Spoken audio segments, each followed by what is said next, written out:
So today, the United States launched a trade war against Canada. We will not back down from a fight. Not when our country and the well-being of everyone in it is at stake. Canada and the United States, that would really be something. You get rid of that artificially drawn line. Their closest partner and ally, their closest friend. The president is sowing uncertainty and chaos. I think Canada would be much better off being a 51st state because we lose $200 billion a year with Canada, and I'm not going to let that happen. Did he seriously just say that? That's ridiculous. I swear it's like 1812 all over again. Canada's a 51st state? No way. Are those Lay's? That's American. You should buy Canadian. Chips aren't chips.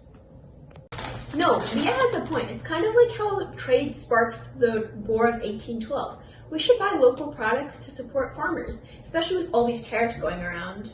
What does 1812 have to do with Trump's trade war? That was like 200 years ago. History time.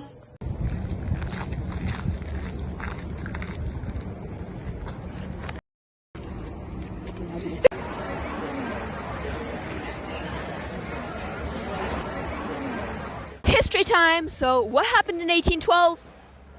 Okay, so basically, the U.S. invaded Canada, technically the North British America.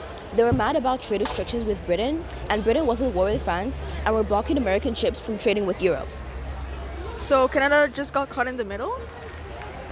Pretty much, but the Americans were also looking to expand their territory. They thought Canadians would be happy to join them. Spoiler alert, they weren't. The War of 1812 was brutal. Canada was outnumbered, but resilience won the day. The Battle of Queenstown Heights, where General Brock died a hero, was a turning point. He helped inspire Canadians to defend their land, even in death. The Canadians and British even took the war to U.S. soil, burning down the White House in retaliation for the destruction of York, now Toronto. And Indigenous leaders like Tecumseh played a huge role, leading warriors to defend their land and forming alliances with the British to resist American expansion. Without their efforts, Canada might not have survived. So without the War of 1812, Canada might not even exist? Exactly, that's why historians call it Canada's War of Independence. It's the first time Canadians got together to fight for what was theirs. And now we're standing up to the U.S. in a different way, through trade. It's like a modern war, but with money and policies instead of guns. And just like 1812, unity is what makes Canada strong. Buying local and Canadian products, it's a small act, but it adds up. Thank you. Yeah, you too. And even buying Canadian snacks can keep the economy thriving.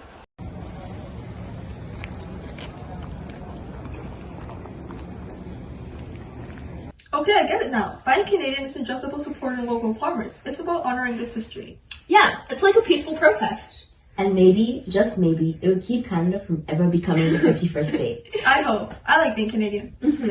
To Canada! Independent and free! To Canada! Woo!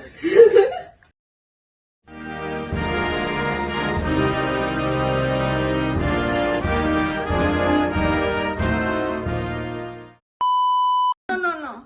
You know, this is also bad for me too. No. Why? Is this one of our bloopers? Because I'm filming it. Oh my god. But like, the point is to not have the chips with you.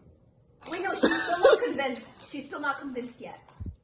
Is she convinced? No. Sarah, Oh no, she's not convinced. drop the chips. No, Leah has a point. It's kind of like how the trade war sparked the war